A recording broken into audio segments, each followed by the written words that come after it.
ঘরের মাঠে অস্ট্রেলিয়ার বিপক্ষে সিরিজ শেষে জিম্বাবুয়ে সফরে যাবে বাংলাদেশ দল। রুটেশিয়ানদের বিপক্ষে 1 টেস্ট, 3 ওয়ানডে ও 3 টি-20 খেলবে টাইগাররা।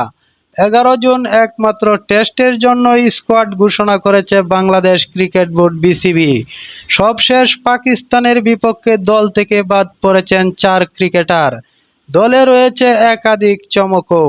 টেস্ট দলে প্রথমবারের মতো ডাক পেয়েছেন পেস বোলিং অলরাউন্ডার রবিউল হক। অন্যদিকে সাদা পোশাকের ক্রিকেটে দ্বিতীয়বারের মতো ডাক পেয়েছেন middle order batter Towhid Hridoy. তবে এই সিরিজে বিশ্রামে থাকবেন মেহেদী মিরাজ, নাহিদ রানা, তাসকিন আহমেদ ও শরীফুল ইসলাম। তাদের পরিবর্তে খেলবে হাসান মাহমুদ ও খালেদ আহমেদ।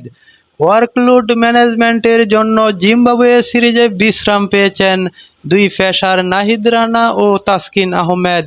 টেস্টের সহ অধিনায়ক মিরাজও পেয়েছেন বিশ্রাম। তার পরিবর্তে স্প্রিং বিভাগ সামলাবেন নাঈম হাসান ও তাইজুল ইসলাম। বাংলাদেশের টেস্ট স্কোয়াড: নাজমুল হোসেন শান্ত অধিনায়ক, মাহমুদুল হাসান জয়, সাদমান ইসলাম, মমিনুল হক, মুশফিকুর রহিম, লিটন কুমার দাস, তাইজুল ইসলাম, নাঈম হাসান, খালেদ আহমেদ, হাসান মাহমুদ, এবাদত হোসেন, তাওহিদ হৃদয়, তানজিম হাসান তামিম, অমিত হাসান, রবিউল হক।